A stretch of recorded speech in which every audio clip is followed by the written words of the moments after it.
মানুষের দৈনন্দিন জীবনকে আরও সহজ করতে স্বয়ংক্রিয়ভাবে পোশাক পরিয়ে দেওয়ার অনন্য রোবট প্রযুক্তি উদ্ভাবন করেছেন দক্ষিণ কোরিয়ার কাইস্ট এবং যুক্তরাষ্ট্রের স্ট্যানফোর্ড বিশ্ববিদ্যালয়ের গবেষকরা।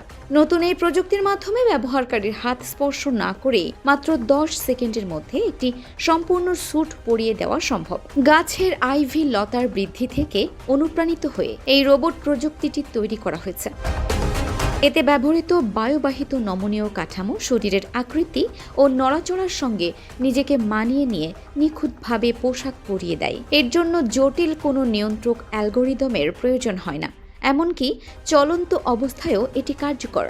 গবেষকদের মতে বয়স্ক ব্যক্তি, শারীরিক প্রতিবন্ধী এবং হাসপাতালের রোগীদের সহায়তায় প্রযুক্তিটি গুরুত্বপূর্ণ ভূমিকা রাখতে পারে। পাশাপাশি শিল্প কারখানা, ক্লিন রুম এবং জরুরি সেবায় দ্রুত সুরক্ষা পোশাক পরানোর ক্ষেত্রেও এর ব্যবহার সম্ভাবনাময়।